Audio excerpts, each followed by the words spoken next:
to start off, we're going to say my name, and after that, I'm going to tell you my ID with the topic, and after that, we're going to go on with the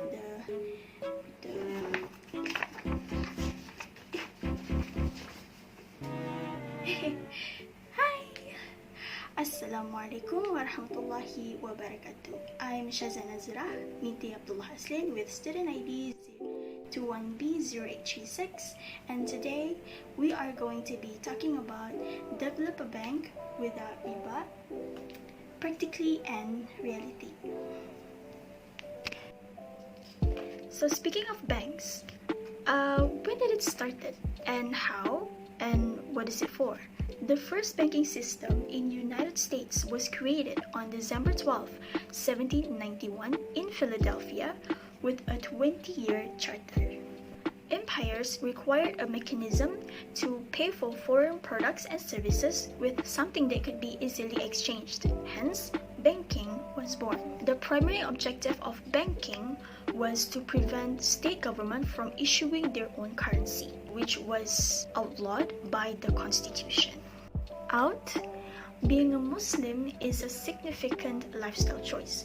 Islam is more than just a series of rites and worships that promises heaven and satisfaction of God in the afterlife. Every area of life is governed by its laws. In Islam, business and finance are also addressed. Islamic banking is an Islamic financial system that conducts banking and economic activities in accordance with Islamic Sharia's regulations and principles. It adheres to Islamic jurisprudence views and practices in regards to business and commerce, known as fiqh al-muamalat or Islamic regulations on transactions. All prohibited activities such as riba, gharar, and funding of trades and businesses such as adultery, alcoholic beverages, gambling, and so on and so forth are avoided in Islamic banking. Now, let's talk about the history and its development of Islamic banking. The first instance of Islamic banking was established in Egypt in 1963. Ahmad el-Najjar's pioneering work resulted into this establishment of this bank, whose main principle was profit sharing. By the end of 1976, the country had 9 such banks, for which these banks did not charge or pay interest, and their activities were mostly limited to trade and industry, in which they invested directly or as a depositor partners. As a result, these banks functioned more as a financial institution than commercial banks. Nazir Social Banks was credited as being the first commercial bank in 1971 in Egypt, despite the fact that its charter included no mention of Sharia. In 1974, Organization of Islamic Countries, which is the OIC, formed the Islamic Development Bank, which was the first bank specifically based on Sharia principle.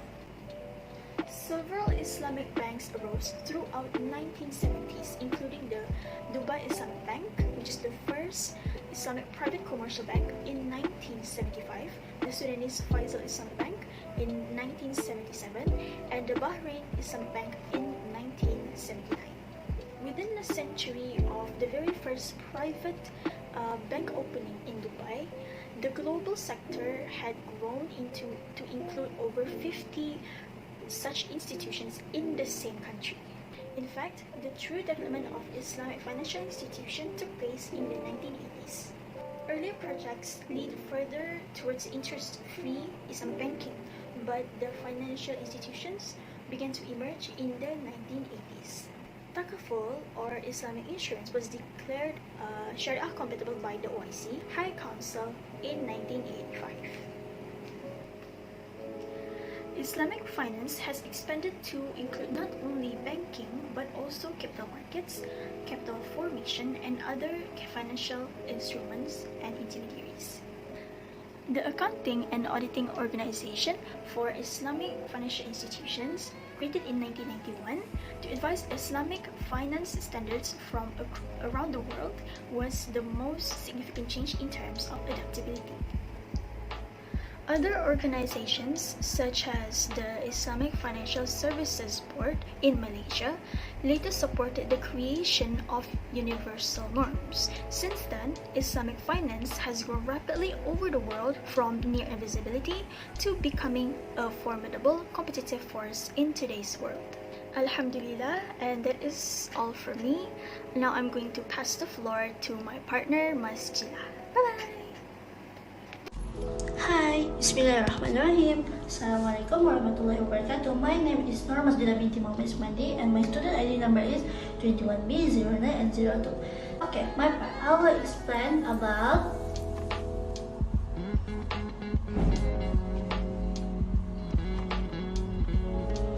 interest-free Islamic banking and its contract. The Islamic banking system is in compliance with the Sharia law that have been set out in the Quran and Hadith. It is an objective to provide alternative services to Muslim, and also the profit, it is intended the profit for the better. And of course, the Islamic banking offer alternative services that is allowed by Islamic law. And of course, there is no doubt in Islamic banking since there is no element of usury. Usury is something that forbidden and cursed. And we as a Muslim, we need to gain the pleasure of Allah Subhanahu wa Ta'ala. And one aim of it is we need to leave something that usually is. Okay, illegal element in Islamic banking, as people know, it is usury. It is also known as debt interest. In addition, gharar, zulm, maisir. So in the beginning, Muslim had only one choice, which is the conventional banking. It is bank that contain element of usury. So from there, Islamic banking has come into existence for the Muslim. It may seem impossible if a bank has no element usury,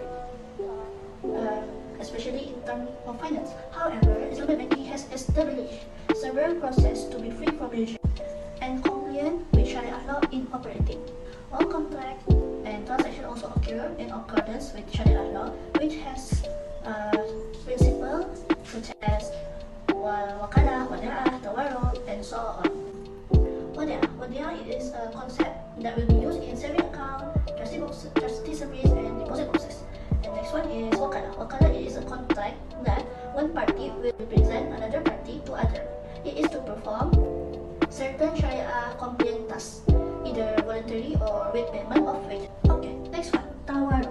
Tawarruk, and this is a seller to buyer asset sale and purchase transaction based on deferred payment by murabahah, which is the asset cost price plus profit margin, or by musawamah.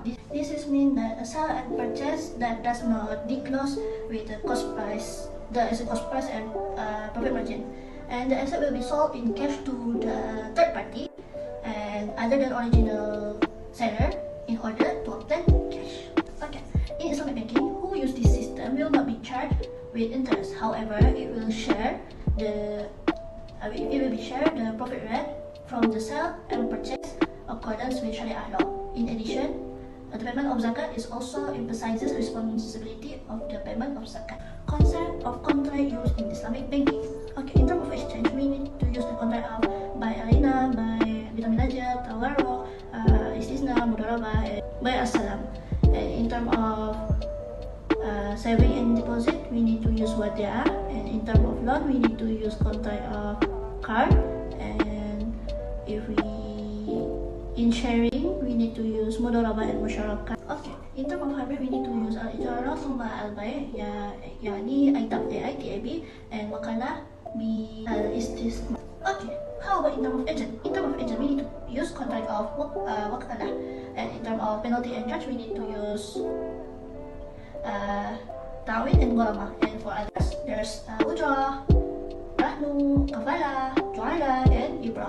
Credit card in Islamic banking without interest element. Islamic banking credit card have no charge or usury at all since it is forbidden under Sharia law. But the advantage of Islamic banking credit card, they offer insurance known as takaful. In conclusion, we already at the end. We as Muslims need to strive to obtain the pleasure of Allah Subhanahu wa Ta'ala in everything we do. It is obligatory to stay away from things that are haram or forbidden. And Allah Subhanahu wa Ta'ala already said in Surah Al-Imran verse 130. Okay, that's all from us, from me and Shazan. Thank you for everything and thank you for listening. Wabillahi taufiq wal hidayah. Assalamualaikum warahmatullahi wabarakatuh.